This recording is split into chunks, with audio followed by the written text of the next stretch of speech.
Hey guys, welcome back to the right side. Today I'm really excited to get into this video. I think it's going to be really informative for a lot of people. And I hope to approach abortion in a way that a lot of people I see on the right not approaching it. Um, Not any of the pro-life groups, not any of the anti-abortion groups. I hope that I can help some of you guys see it in a different light. Because whenever whenever the topic of abortion comes up, I can't help but think it in this way. It's no secret that the leading kind of pusher of abortion is not only the left, but is Planned Parenthood. And the problem with Planned Parenthood is that it was founded by known eugenicist Margaret Sanger, who, among other things, said that she wanted to exterminate the black population. Now, she was also a devout believer in exterminating those who were deemed unfit or defective, things like that, which is sickening and morally abhorrent. The thought that anyone could be unfit or defective to live, to have a chance at life, is ridiculous and cruel. But sadly, this policy and this ideology was masterfully implemented among the black population. In fact, from 1975 to about 2013, over 35% of black pregnancies, at least, were terminated. That's a third of all black pregnancies ended before they came to term. And between about 1976 and 2007, that number was 40, over 40%, almost touching 45. This is interesting because the lines for white and Hispanic never brush 30. They don't touch 30. So it's very obvious, at least to me, that this is systematically targeting the African American community. It's done under the guise of feminism, female empowerment, trying to gain independence from the man, or getting empowerment from killing your unborn. Whether you are pro-life or pro-choice or somewhere in the middle, there's no question that birth is how we grow the population. And so if we aren't allowing people to bring those to term, we are limiting a population. It's simple as that. And so when you push a tool like abortion amongst a certain demographic, you will stifle their growth, which has happened in the black community. Just think about how many black people have been killed systematically through abortion thanks to Roe for the past 50 years. Imagine how much larger that population would be. Planned Parenthood are really good at shielding themselves from, optically. Obviously, they put all their abortion clinics in poor rural or poor urban areas where black people are most likely to live. It's gotten so bad to the point where in New York, the safest place, or the most dangerous place for a black person to be is in the womb. They had over a 50% abortion rate in New York for black mothers, which is horrible and disgusting. Why isn't this happening with the white and Hispanic? Why does it seem like they're targeting them and doing it very well? Well, unfortunately, this isn't just happening here, and it's not a racial issue either. Because in Scandinavia, we see the same thing. In fact, it's interesting because Scandinavia has almost completely cured Down syndrome. Almost no one in their population has it or is being born with it. So what do they figure out? Well, they just kill them. They exterminate them before they have a chance to be born, which is disgusting. Going right back to the language of Margaret Sanger, the defective population. I don't know how other people aren't talking about this. To me, this is deeply, deeply, deeply troubling. The thought that anyone could enact a policy like this is unbelievable. You could at least say in China's case, when China had the one-child policy, that it was an overreaction to a book called The Population Bomb, in which they wanted to be out in front of the issue. Down syndrome, there's nothing like that for Down syndrome. It's not like that. And so when you look at the implementation of abortion globally, you see this pattern of population control and depopulation, and it's very troubling to me. But what I think that the real issue about abortion is, it's the first step. I think, of course, abortion in and of itself is an issue, and we should fight to eradicate it. But abortion is a cog in the machine. It is a first step into the major process of depopulating, of ridding the society of certain groups that we don't want.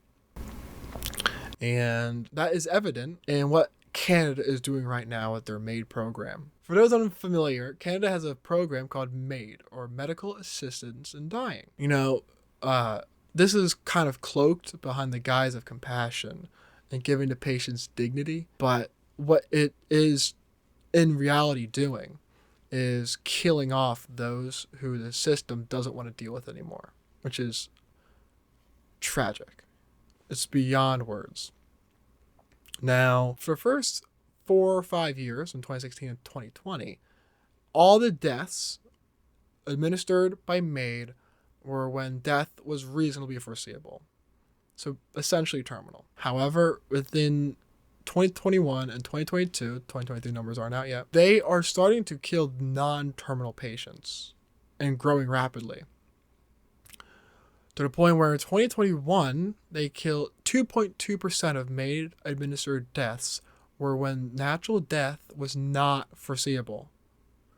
And in 2022, that number jumped to 3.5, over 50% jump. To be fair, Canada has been implementing policies or legislation to kind of, pull back, rein back the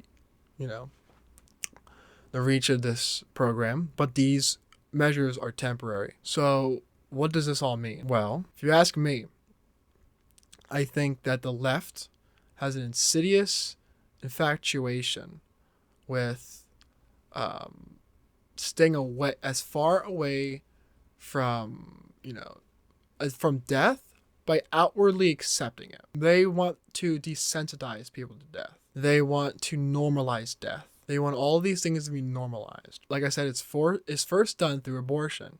Because if you can normalize a population to killing babies, innocent babies, then you can normalize it to kill the sick and elderly. And then from there, all bets are off. The Nazis did this with the Jews. And that was clearly wrong and morally horrendous. But we're doing the same thing here with babies. Scandinavia is doing the same with Down syndrome.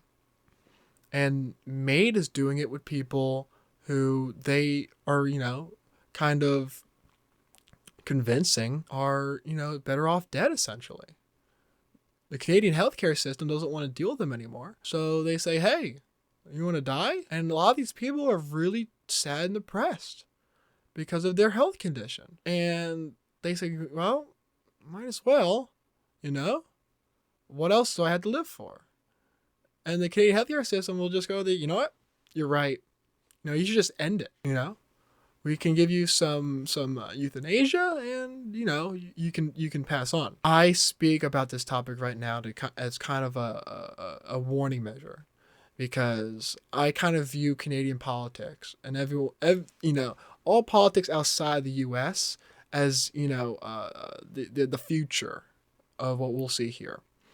Because America is uniquely right-wing, so typically what other countries do is kind of a few train cars down, or up the way. So what we see in Canada, what we see in Europe, will eventually find its way here. We are the last train car in terms of efforts on the left. So seeing these patterns of societal acceptance in other countries terrifies me, because I do think that there is a movement on the left to rid segments of the population that they don't want there. And it's obvious. Killing babies isn't compassionate. Killing Down syndrome babies isn't compassionate.